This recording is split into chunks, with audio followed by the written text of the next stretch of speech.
त्यसैले म पैसा हुँ म ओखलढुङ्गामा सिडिओलाई उ गर्छु तपाईँले म आउँदैछु भने निस्किनु पर्छ तपाईँ कर्मचारी हो म रिटायर्ड विशिष्ट श्रेणी कर्मचारी हो म मान्ने नभए पनि तपाईँले रेस्पेक्टको लागि भोलि तपाईँ रिटायर हुनुहुन्न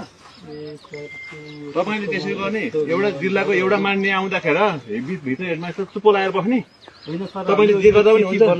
त्यस्तो कुरा नगर्नुहोस् नगर्नुहोस् म जान्दछु म 29 वर्ष काम गरेर मान्छे हुँ यो नेपाल सरकारको मसँग काम गर्नेहरू त अहिले भर्खर सचिव हुँदैछन् म विशिष्ट श्रेणी हुँदा सहसचिव तिनीहरू त त्यस्तो तपाईँ विचारले आबद्ध हुनुहुन्छ तपाईँ निष्पक्ष हुनुहुन्छ है हाम्रो पार्टी निष्पक्ष मान्छे खोज्छ तपाईँहरूको विद्यालयमा हरेक विद्यालयमा कहाँ के छ हामी पनि खोज्दैछौँ हेर्दैछौँ हिँड्दैछौँ कहाँ राम्रो गर्नुपर्ने कहाँ नराम्रो गर्दैछौँ तपाईँले म पुलिस फोर्सको विशिष्ट श्रेणीको मान्छे हुँ आइजी भएर झन्डै झन्डै चला मान्छे अन्याय परेर राजनीतिमा मान्छे हुँ मलाई थाहा छ देश कसरी चलाएको छ मान्छेले कसरी विचार बोक्छन्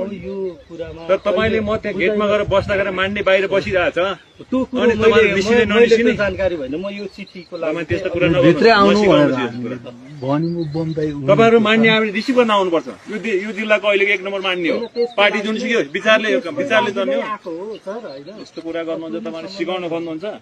सिकाउन खोज्नुहुन्छ मान्नेलाई अपमान गर्ने म जनताको मतबाट जिते मान्छे हुँ म कसैको उसले हो तपाईँले मत हाल्नुहोस् नहाल्नुहोस् मलाई सरकार छैन तर जनताको मतले जिताउँ म र तपाईँको 5 वर्ष तपाईँको प्रतिनिधि हुँ तपाईँले गरेको हर काम गरी लेखा नीति खोजी गर्न सक्छु म त्यसो गर्नु हुँदैन तपाईँले रेस्पेक्ट सिक्नुहोस् है तपाईँहरूले विद्यालयको टिचरले सिक्नुहोस् म हिजो पार्टीमा भोट माग्न आउँदाखेरि म भित्र पस्न छिर्न चाहन्न थिएँ किन पार्टीको मात्रै थिएँ म हिजो म पार्टीको तर अहिले त म मान्ने हुँ तपाईँहरू जस्तो हेडमास्टर त मैले कति देशभरि चलाएको हुँ के कुरा गर्नुभएको